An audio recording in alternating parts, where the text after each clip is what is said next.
Outra hipótese de manifestação do poder constituinte e que deriva da Constituição, então o poder constituinte derivado, né? Outra hipótese de limites à manifestação, à atuação desse poder constituinte, são os chamados limites procedimentais, tá? Que também encontra assento no artigo 60, no parágrafo 5º do artigo 60, que como nós acabamos de ver ainda há pouco, no vídeo anterior, dentro do procedimento para aprovação de uma emenda constitucional, dentro do procedimento no qual o poder constituinte derivado reformador poderá atuar, há um limite, né? Um limite no seguinte sentido, de que aquela proposta de emenda que for rejeitada ou restar prejudicada, ela só poderá tramitar novamente, ela só poderá ser reapresentada novamente na sessão legislativa seguinte, ou seja, no ano seguinte, tá?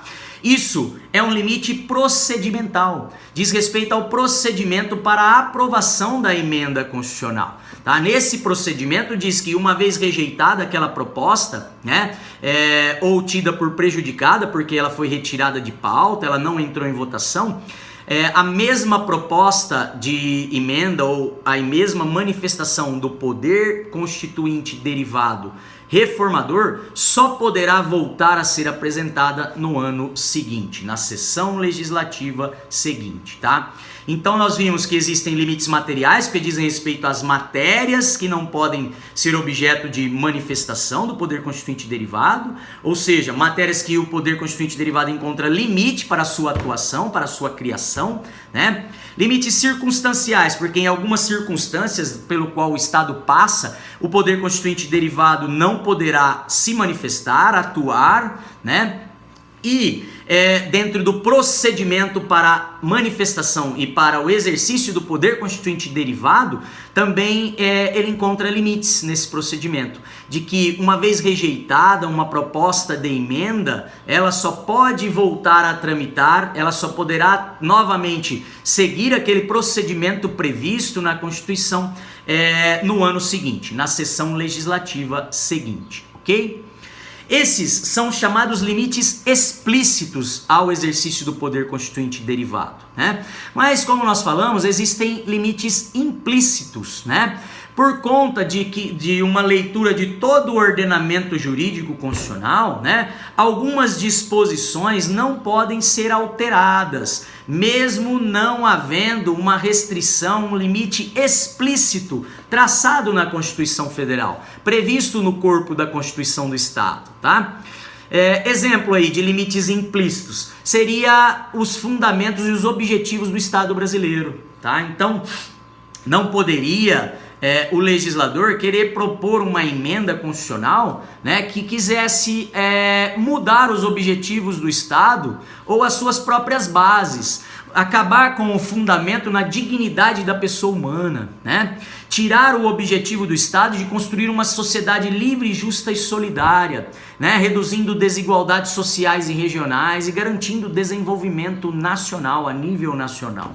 Tá? Então, esses fundamentos que estão no artigo 1º, inciso 1 a 5, bem como os objetivos do Estado brasileiro que estão no artigo 3º, eles impõem limites implícitos à criação, né, à manifestação do poder constituinte derivado, ok?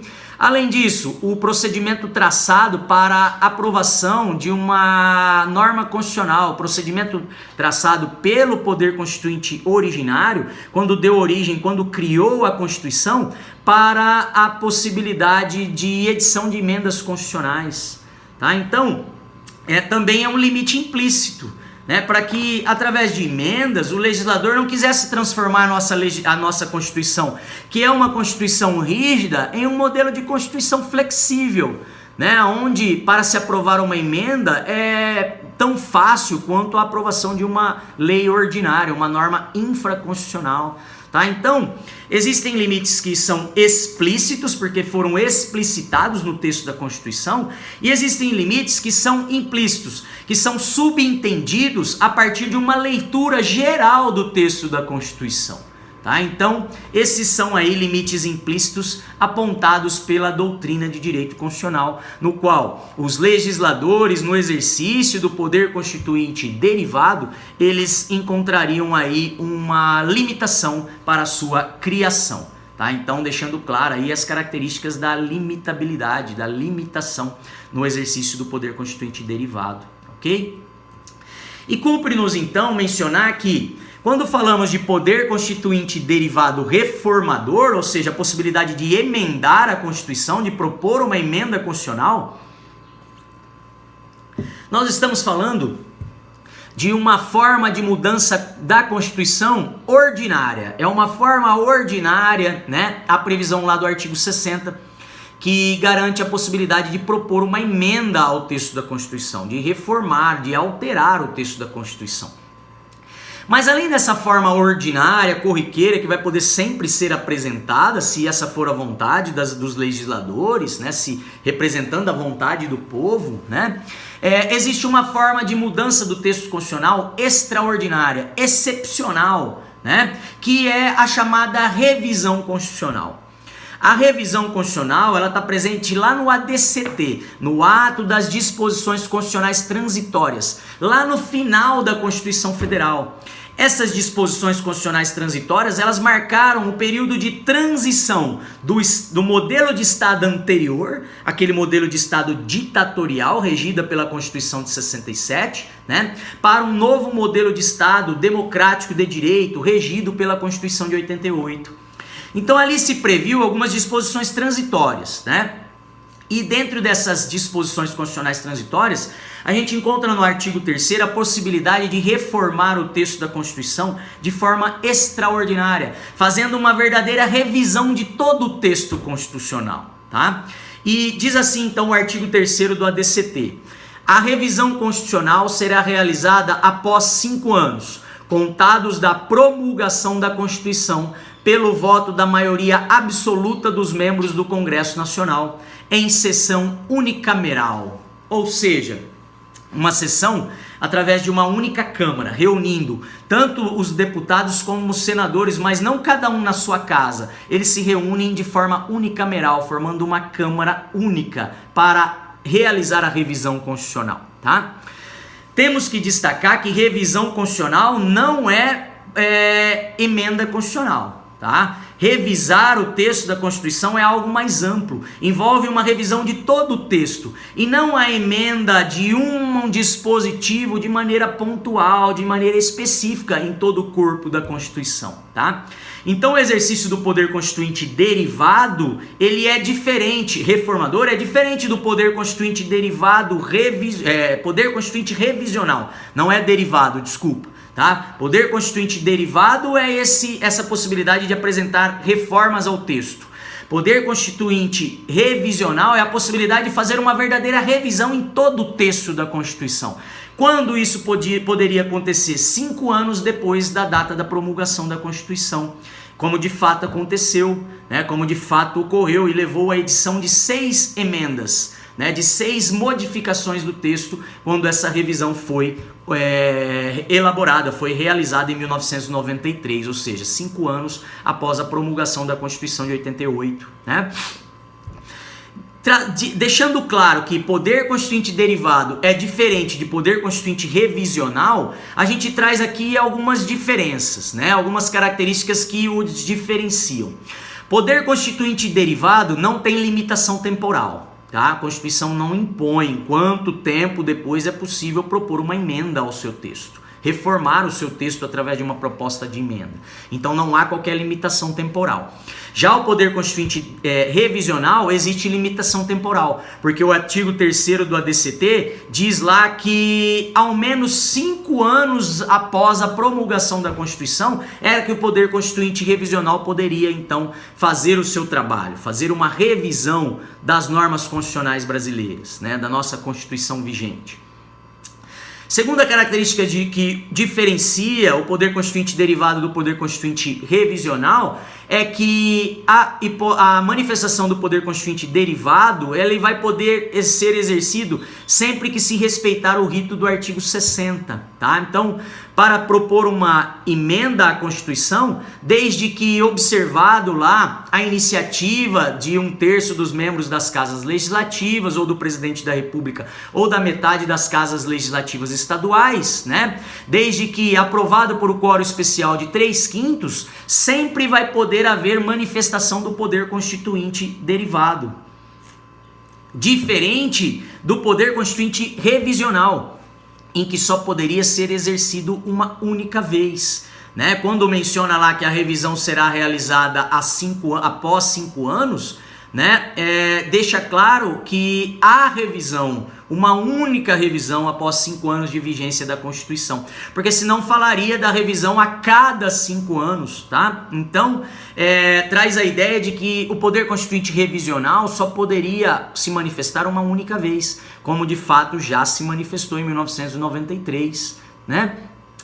Outra característica que demarca a diferença entre essas formas de modificação do texto da Constituição é que o poder constituinte derivado reformador exige-se um quórum de 3/5 para a aprovação de uma emenda, né? Um quórum mais difícil, mais dificultoso do que a manifestação do poder constituinte revisional, que falava lá que para aprovar uma revisão à Constituição era necessária apenas a maioria absoluta, né? Então um quórum mais fácil do que o quórum qualificado de 3/5, um número menor de votos do que se exige no quórum de 3/5, tá?